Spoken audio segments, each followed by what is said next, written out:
नमस्कार, मैं हूं शंकर विश्वकर्मा और आप देख रहे हैं सहारा समय का डिजिटल प्लेटफॉर्म। लोकसभा चुनाव के 7वें चरण का यानी अंतिम चरण का जो प्रचार है आज शाम को थम जाएगा। 1 तारीख को वोटिंग होनी है।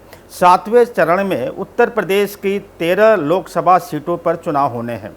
आज हम आपको लेके चलेंगे उत्तर प्रदेश के पूरब के हिस्से में, जहां की एक बड़ी ही चर्चित लोकसभा सीट है बलिया। चर्चित इसलिए कि देश के पूर्व प्रधानमंत्री चंद्रशेखर का वह संसदीय क्षेत्र हुआ करता था और 2 बार वहां से वो चुनाव जीते थे, 2 बार वहां से सांसद बन करके दिल्ली पहुंचे थे। इस बार उनके पुत्र नीरज शेखर को बीजेपी ने टिकट दिया है। नीरज शेखर इसके पहले भी 2 बार वहाँ से सांसद रह चुके हैं। अब बलिया का जिक्र मैं अपने वीडियो के जरिए इसलिए आज कर रहा हूँ कि पिछले 72 वर्षों में आज तक बलिया लोकसभा सीट से कोई भी ब्राह्मण प्रत्याशी चुनाव नहीं जीत पाया। अब तक जो वहाँ चुनाव हुए हैं उसमें तकरीबन 14 बार वहाँ क्षत्रिय बिरादरी का प्रत्याशी चुनाव जीता, 3 बार कायस्थ बिरादरी के सांसद बने, जबकि 1 बार एक यादव बिरादरी का प्रत्याशी वहाँ से चुनाव जीत करके सांसद बना। सनातन पांडे एसपी के प्रत्याशी, हालांकि वहाँ पे बलिया में अंबिका चौधरी और नारद राय दोनों ही टिकट की होड़ में लगे थे और दोनों के आपसी होड़ की वजह से राष्ट्रीय जो समाजवादी पार्टी के मुखिया अखिलेश यादव, उन्होंने उन दोनों के स्थान पे सनातन पांडे को इस बार टिकट दिया है। सनातन पांडे 2019 में चुनाव लड़े थे समाजवादी पार्टी के टिकट पे और वो 15,000 वोट से हार गए थे। हालांकि चर्चा वहाँ यह भी होती है कि सनातन पांडे तकरीबन 14 या 15,000 वोट से जीत गए थे, चुनाव जीत गए थे, लेकिन वहाँ के लोगों का कहना है और स्थानीय जो लोग हैं आरोप लगाते हैं कि दोबारा वहाँ काउंटिंग हुई और जिसके बाद वो उतनी ही वोट से वो चुनाव हार गए। तो सपा ने दोबारा उनको मौका दिया है और उनके सामने नीरज शेखर हैं। तीसरे वहाँ के जो प्रत्याशी हैं वो लल्लन सिंह यादव हैं, जिनको बहुजन समाज पार्टी ने अपना उम्मीदवार बनाया है। अब देखिए, यह सीट, इस सीट पर निगाहें सबकी हैं और जहाँ तक मैं समझ पा रहा हूँ, बाकी वहाँ के पूरब के जो लोग समझ पा रहे हैं, सबकी एक सिंपैथी समाजवादी पार्टी के जो उम्मीदवार हैं सनातन पांडे, उनके साथ जुड़ी हुई है। सिंपैथी इसलिए जुड़ी हुई है कि वहाँ का ब्राह्मण समाज शायद यह चाहता है कि 72 वर्षों में जो नहीं हो पाया, कम से कम इस बार वह हो जाए। और वहाँ के जो समीकरण जो बन रहे हैं उसके हिसाब से देखा जाए तो सनातन पांडे के लिए वहाँ से सीट निकालना कोई बड़ी बात नहीं है। मैं आपको बता दूं कि बलिया लोकसभा क्षेत्र में 5 विधानसभाएं हैं, जिसमें बैरिया है, फेफना है, मोहम्मदाबाद है, बलिया नगर और जहूराबाद। इन 5 विधानसभा सीटों पर 3 पर सपा का कब्जा है, 1 पर बीजेपी का है और 1 पर सुहेल देव पार्टी का कब्जा है।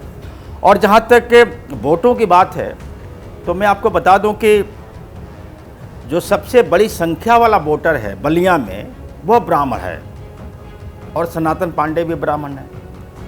जो वहाँ के जो आंकड़े बताए जाते हैं उसके मुताबिक तकरीबन 3 लाख के आसपास ब्राह्मण वोटर है, जबकि यादव वोटर 2.5 लाख के आसपास है और राजपूत वोटर भी तकरीबन 2.5 लाख के आसपास ही है। दलित वोटर भी 2.5 लाख के करीब बताया जाता है कि उनकी भी संख्या जो है 2.5 लाख के आसपास है, जबकि मुस्लिम वोटर 1 लाख के आसपास है। अभी 2-3 दिन पहले एक वहाँ पे घटनाक्रम हुआ, जो समाजवादी पार्टी के नारद राय, उन्होंने सपा छोड़ करके भाजपा का दामन थाम लिया। वहाँ भी जो रैली हुई है 2 दिन पहले अमित शाह की बलिया में, तो नारद राय उस रैली में, उस रोड शो में उनके साथ शामिल थे। और राजनीतिक गलियारों में ये चर्चा शुरू हो गई कि नारद राय ने जो सपा छोड़ दिया है तो सपा को बहुत नुकसान होगा और बीजेपी को फ़ायदा होगा। तो मैं आपको यहाँ क्लियर कर दूँ, अपने दर्शकों को मैं स्पष्ट रूप से बता दूँ कि नारद राय के सपा छोड़ने से भाजपा को बहुत फ़ायदा नहीं हो रहा है, क्योंकि नारद राय जिस बिरादरी से बिलोंग करते हैं यानी वो भूमिहार हैं, और वहाँ के स्थानीय भूमिहार नारद राय को वोट न करके वो बीजेपी को वोट करते थे। तो जो लोग ये चर्चा कर रहे हैं कि नारद राय के बीजेपी में आ जाने से जो भूमिहार वोटर है वो बीजेपी को मिल जाएगा, तो बीजेपी में ऐसा नहीं है। वहाँ का जो भूमिहार है, मैक्सिमम भूमिहार बिरादरी को लोग बीजेपी को ही वोट करते थे। अब मैं यहाँ बता दूँ कि यह सीट क्यों उलझी हुई है, क्यों फंसी हुई है। अगर जातिगत आंकड़ों की बात करें तो 3 लाख के आसपास जो ब्राह्मण वोटर है जो वहाँ चर्चा हो रही है, उसके मुताबिक तकरीबन 80% से ज़्यादा जो वोटर, ब्राह्मण जो वोटर है वो सनातन पांडे के साथ जाता हुआ दिखाई दे रहा है।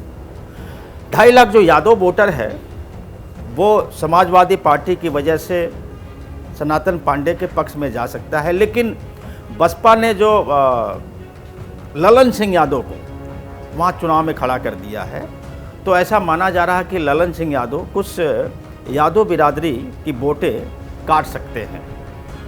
हालांकि चुनाव के एक दिन पहले कुछ भी हो सकता है, सब अपने अपने हिसाब से वहाँ पे गुणा भाग कर रहे हैं। लेकिन सबसे जो बड़ी बात है बलिया को लेकर के इस समय कि नीरज शेखर की प्रतिष्ठा वहाँ दांव पे लगी हुई है, और नीरज शेखर भी पहले समाजवादी पार्टी में हुआ करते थे।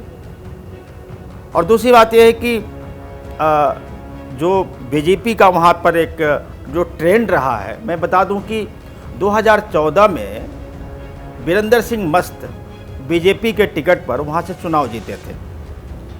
बीजेपी ने 2019 में वीरेंद्र सिंह मस्त का टिकट काट दिया और उनकी जगह भरत सिंह को टिकट दे दिया, और भरत सिंह 2019 में चुनाव जीत गए थे। इस बार फिर बीजेपी ने भरत सिंह का टिकट काट दिया और नीरज शेखर को टिकट दे दिया। तो ऐसे में वहाँ के जो बीजेपी के स्थानीय कार्यकर्ता हैं उनको थोड़ा सा उनके मन में असंतोष है कि बीजेपी चुनाव जीतने के बाद भी अपने प्रत्याशी को क्यों बदल लेती है। अब रही बात कि सनातन पांडे क्या इतिहास वहाँ रच पाएंगे, यह सबसे बड़ा सवाल आज बलिया लोकसभा क्षेत्र के चौराहों पर, गलियों में ये गूंज रहा है। तमाम बैठकें हो रही हैं, मीटिंग्स हो रही हैं, और कुछ वहाँ के जो स्थानीय लोग हैं जिनसे बातचीत हुई तो ब्राह्मण वर्ग शायद यह बिल्कुल मन बना बैठा है कि जो 72 वर्षों में नहीं हुआ, यानी 72 वर्षों में आज तक बलिया लोकसभा सीट से कोई ब्राह्मण प्रत्याशी चुनाव नहीं जीता, तो वहाँ के जो ब्राह्मण वोटर हैं उन्होंने मन बना लिया है कि 72 वर्षों में जो नहीं होना है, जो नहीं हुआ, वो इस लोकसभा चुनाव में करके दिखाना है और एक इतिहास रचना है, और सनातन पांडे को इस बार बलिया से सीधे दिल्ली भेजना है। तो कुल मिलाकर के पूरब की बाकी जो सीटें हैं उस पर क्या स्थिति है, लेकिन बलिया में जो चर्चाएं चल रही हैं, जो बातें चल रही हैं, और जिस हिसाब से जो ब्राह्मण वोटरों की गोलबंदी हो रही है, अगर ललन सिंह वोट काटने में सफल नहीं हुए यादव बिरादरी का, तो मुझे लगता है कि सनातन पांडे का पलड़ा भारी वहाँ दिखाई दे रहा है।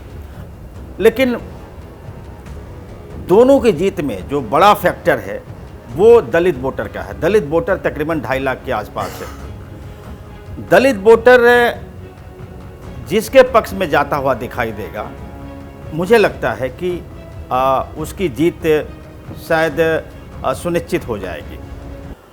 हालांकि अभी जो वहाँ पे सर्वे हुआ है, जो आंकड़े वहाँ पर लोग बता रहे हैं कि दलित अभी वहाँ पर भ्रमित है, क्योंकि बीच में हमारे देश के लोगों ने देखा कि जिस तरीके से राहुल गांधी ने कैंपेनिंग की, अखिलेश यादव ने कैंपेनिंग की कि बीजेपी संविधान बदल देगी, बाबा साहब अंबेडकर को बीजेपी लाइक नहीं करती है, उनके बनाए हुए संविधान को बीजेपी बदल देगी, तो उसको लेकर के, और ख़ास करके मायावती की जो उदासीनता है, राजनीतिक उदासीनता है, उसको भी लेकर के दलित जो वोटर है वो गफलत में है और असमंजस की स्थिति में है।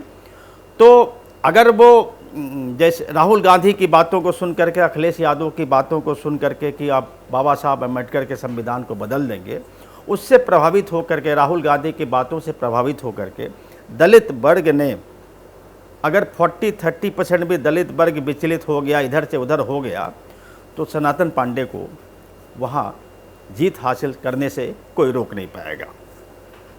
तो आज बस इतना ही। 7वें चरण की जो वोटिंग है वो 1 जून को होने वाली है। कल हम फिर जो है किसी दूसरे लोकसभा क्षेत्र को लेकर के आपके बीच आएंगे। तब तक हमें दीजिए इजाज़त। नमस्कार।